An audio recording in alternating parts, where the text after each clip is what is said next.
teman-teman, sebelum kita mendengarkan dongeng, sejenak kita menyaksikan tradisi di Solo sebelum malam tahun baru Hijriah. Video ini diambil dari channel tribunvideo.com dari 2 tahun yang lalu.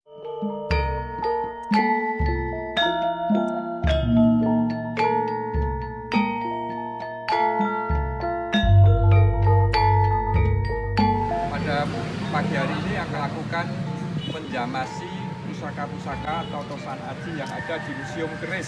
Sejak mulai bulan awal Suro sebanyak 281. Ya. Untuk hari ini kita 41. 41 itu terdiri dari 25 keris, 15 tombak dan 1 keris miliknya Presiden yang kita siapkan untuk kita bersihkan, kita cuci untuk pagi hari ini.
Biasanya itu ya ntar kan komponennya itu harus memenuhi kriteria agar tidak merusak metal.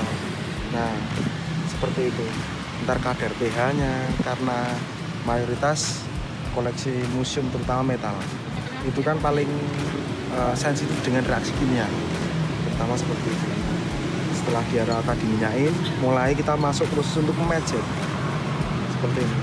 Ini dimaksudkan untuk pertama agar minyak itu masuk ke dalam pori-pori keris ataupun tombak di sini. Karena bisa kita lihat bahwa pori-pori yang ada di keris ini yang mempunyai pori-pori.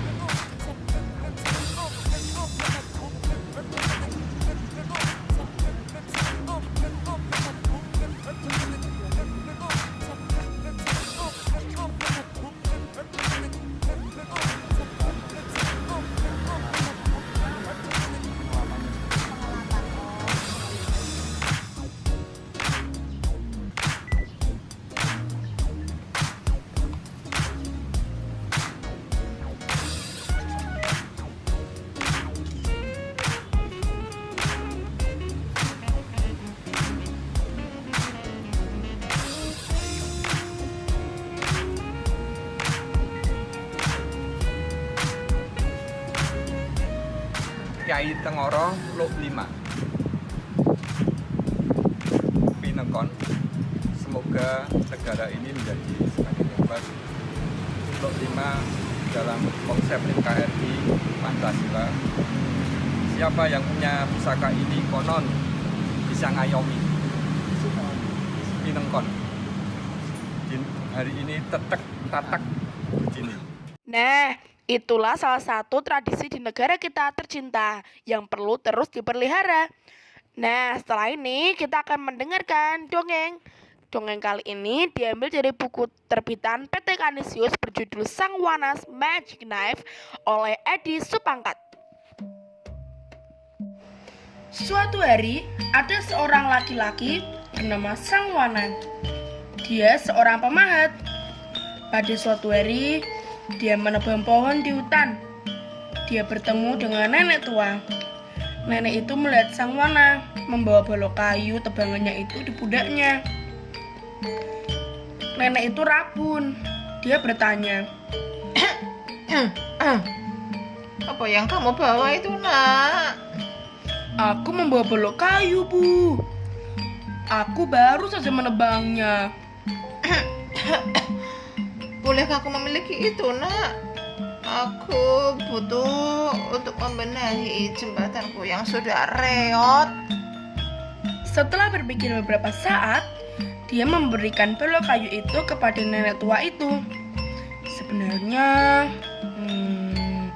balok kayu berat itu akan dia buat ukiran. Tapi, dia berpikir bahwa suatu hari dia akan mendapatkannya lagi. "Baiklah, Bu. Aku bersedia membantumu." Terima kasih banyak, Nak. Kamu anak yang baik. Mereka pergi menuju ke rumah nenek tua. Setelah sampai, Sang Wana mengganti balok kayu lama dengan yang baru. Terima kasih banyak. Terima kasih sekali lagi, anak. Terima kasih. "Tidak masalah, Bu." Sebagai hadiahnya, silakan diambil pisau ini. Gunakan ini untuk segala sesuatu yang baik ya. Ini adalah pisau ajaib. "Terima kasih banyak, Nek." Sang Wana membalasnya. Setelah berpamitan, Sang Wana pulang ke rumah. Dia membawa pisau itu dengan hati-hati. Dia tidak tahu pisau itu untuk apa dan kapan waktunya digunakan. Tapi ia berjanji akan menggunakannya untuk hal yang baik. Suatu hari, beberapa orang melewati rumahnya. Mereka adalah raja dan beberapa pengawalnya. Saat itu, Sang Wana sedang menyelesaikan ukiran elang. Raja melihatnya dengan sangat terkesan. "Istimewa hasil pahatanmu," kata raja hingga dia turun dari kudanya. "Tapi ini belum selesai, Tuan. Aku tidak pernah melihat pahatan secantik ini sebelumnya. Tuan bisa mendapatkan ini kalau saya sudah menyelesaikannya." "Baiklah, kapan pahatan itu akan selesai?" "Sekitar 3 hari lagi, Yang Mulia." "Baiklah, 3 hari lagi aku akan mengirim pasukanku untuk menjemputmu. Bawalah ukiran itu dan aku akan memberimu hadiah." "Terima kasih, Yang Mulia. Terima kasih." Setelah raja pergi, Sang Wana melanjutkan pekerjaannya. Dia berharap bisa menyelesaikan ukiran ini tepat waktu. Tapi dia sedih karena dia bekerja tergesa-gesa. Paruh elang itu patah. Ini tidak mungkin jika Sang Wana memberikan ukiran cacat ini kepada raja. Dia memutuskan untuk membuat lagi. Dia bekerja keras hingga malam. Sial, pisau pahatannya juga patah. Dia sangat sedih. Dia yakin pasti akan mendapat hukuman dari raja. Raja akan menghukum siapa saja yang membuat dia sedih. Tiba-tiba, Sang Wana teringat akan pisau yang diberi nenek tua yang dia temui di hutan. Lalu dia mengambilnya dan menggunakannya untuk mengukir. Betapa terkejutnya dia. Hanya dengan satu sentuhan, ukiran elang selesai. Dan ini hasilnya lebih cantik. Sang Wana terkejut. Dia tidak pernah membuat secantik ini. Hari berikutnya, laki-laki dari istana datang ke rumah Sang Wana. Dia naik kuda yang sangat kuat. Apakah kamu Sang Wana? Iya, Tuan. Namaku Rimba. Aku pemain terbaik di istana. Aku kesini diutus raja untuk menjemputmu dan melihat hasil karyamu. Di manakah ukiran itu? Ini, Tuan, kata Sang Wana sambil menunjukkan ukirannya. Rimba sangat terkejut. Pahatan Sang Wana sangat sempurna. Dia tidak pernah melihat dan membuat pahatan yang secantik ini. Dia iri. Dia berpikir raja akan memecatnya.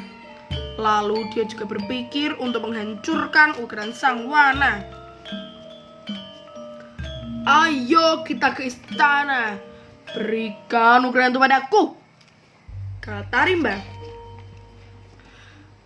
Dan tanpa rasa curiga, Sang Wana memberikannya pada Rimba. Rimba menjatuhkan ukiran itu. Sayap elang patah, tapi Sang Wana takut bicara padanya. Saat mereka masuk ke gerbang istana, Rimba menjatuhkan lagi ukiran itu. Kali ini leher elang patah. Sang Wana takut dan sedih. Dia berpikir raja akan menghukumnya setelah sampai. Rimba memberikan ukiran yang patah itu ke Sang Wana. Tunggu di situ. Aku akan lapor pada raja, kata Rimba. Iya, Tuan, kata Sang Wana gemetar.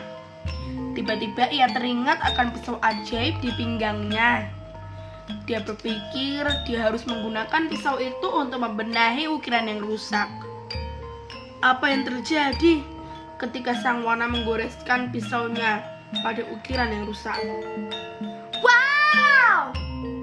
Sang Wana berteriak. Ukiran yang rusak tadinya kembali jadi sempurna. Dan ini hasilnya lebih indah daripada sebelumnya. Sang Wana sangat gembira. Ketika raja melihat ini, dia sangat terkejut. Kemudian memberikan hadiah banyak dan ada emas-emasan. Saat itulah Rimba bingung. Bagaimana bisa ukiran rusak kembali sempurna hanya dalam beberapa waktu? Pasti Sang Wana punya rahasia. Aku harus tanya padanya. Bagaimana kau bisa lakukan itu, Nak? Lihat, aku punya pisau ajaib. Pisau ini bisa membuat segala sesuatu jadi sempurna dalam waktu singkat, kata Sang Wana sambil menunjukkannya pisaunya. Mengetahui hal itu, Rimba punya pikiran jelek. Ketika sampai ke rumah Sang Wana, Rimba mengambil paksa pisau ajaib itu dan membawanya pulang ke rumah. Suatu hari, raja ingin ukiran kuda yang sebesar seperti aslinya. Untuk itu, raja memilih Sang Wana membuatkannya. Tapi Rimba menghentikannya. Sang Wana cuma bisa buat ukiran kecil aja, Raja. Izinkan nih aku yang membuatnya dalam waktu singkat. Yakin kamu bisa? Ya iyalah mulia. Hukum nih aku jika aku gagal. Baiklah, aku akan berikan kamu hadiah besar jika bisa menyelesaikannya. Jika tidak, aku akan mencambukmu 100 kali. Saat itu juga, Rimba memulai pekerjaannya. Awalnya, dia menggunakan pisau miliknya. Dia berpikir akan menggunakan pisau ajaib sang wana saat dia hampir menyelesaikannya. Malamnya, raja bertanya tentang ukuran kuda itu. Kapan kau akan menyelesaikannya? Besok, yang mulia. Rimba tahu kalau dia tidak bisa menyelesaikannya, tapi dia akan menggunakan pisau ajaib sang wana. Bawa ukuran kuda itu padaku besok pagi, kata raja. Malam itu, Rimba berusaha menyelesaikannya dengan menggunakan pisau ajaib sang wana. Tapi, tebak apa yang terjadi? Ketika dia meletakkannya pada bagian gigi, semua giginya malah rontok. Ketika meletaknya di bagian mata, malah kudanya jadi mata juling. Ketika meletakkannya di kaki, kakinya jadi lemah. Ya, akhirnya jadi kuda pincang deh. Selain itu, tubuh kuda itu retak. Tentu saja Rimba panik. Dia kembali menggunakan pisau itu, tapi kerusakannya ternyata malah semakin parah. Keesokan harinya, ketika Rimba menunjukkan hasil ukirannya, raja jadi sangat marah. Raja memerintahkan ajudannya untuk mencambuk Rimba 100 kali. Sap, sap, sap. Rimba menyadari bahwa apa yang dilakukannya itu jahat. Sekarang dia menerima balasannya dengan cambukan. Dia menyadari bahwa dia juga sudah berbohong terhadap raja.